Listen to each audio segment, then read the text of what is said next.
यह कहानी है मुँह दिखाई। एक गांव में एक लड़की की शादी हुई थी। शादी के बाद पहली बार ससुराल आई नैना को अभी 10 दिन भी नहीं हुआ था, लेकिन इतने कम समय में नैना ने अपने कार्य व्यवहार से परिवार के सभी सदस्यों का दिल जीत ली थी।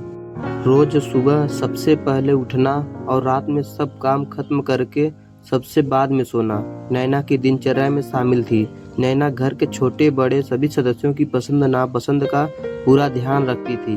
परिवार के सदस्यों के प्रति नैना के व्यवहार से उसका पति संदीप बहुत खुश था। संदीप की लाडली भतीजी रिया तो नैना से इस तरह घुल मिल गई कि उसके बिना एक पल भी रह नहीं सकती थी। रिया दिन भर चाची चाची की रट लगाए नैना के आगे पीछे बनी रहती थी। नैना भी रिया को बहुत प्यार करती थी। परिवार के सभी लोग नैना को बहू नहीं बल्कि अपनी बेटी की तरह मानते थे। एक अनजान घर से अजनबी लोगों के बीच इतनी जल्दी सबके दिलों में जगह बना लेना कोई आसान काम नहीं था, पर ये नैना के संस्कार ही थे जो उसे सबका प्रिय बनाए थे। नैना का इस तरह दिन भर चहकना और परिवार के लोगों से प्यार से बातें करना पड़ोस की सुषमा आंटी को बहुत अखरता था। वह हमेशा नैना के हंसते खेलते परिवार में फूट के बीज बोने का मौका ढूंढती थी। एक दिन दोपहर के समय जब नैना के सास ससुर और परिवार के अन्य सभी लोग कहीं बाहर गए हुए थे, तभी सुषमा आंटी नैना से मिलने के बहाने उसके घर जा पहुंची।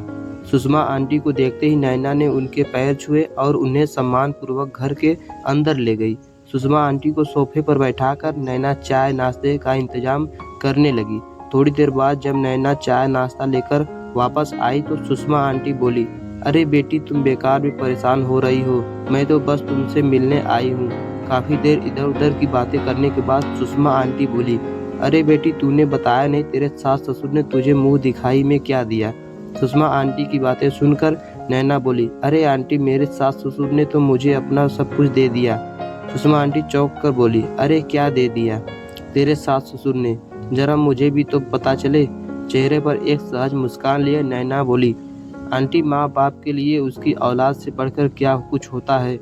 जब उन्होंने मुझे अपना बेटा ही सौंप दिया तो अब मैं उनसे और भी किस चीज़ की लालसा करूं। पति के रूप में अपना बेटा देकर उन्होंने मुझे अपना सब कुछ तो दे दिया।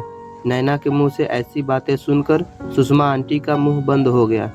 नैना की बातों ने सुषमा आंटी को उनकी नकारात्मक सोच का एहसास करा दिया। सुषमा आंटी कुछ और ही सोचकर आई थी कि नैना के सास ससुर व परिवार के लोग इतना खुश कैसे रहते हैं। यही सोचकर सुषमा आंटी आई थी उन लोगों को किस तरह से परेशानियों की तरफ धकेला जाए।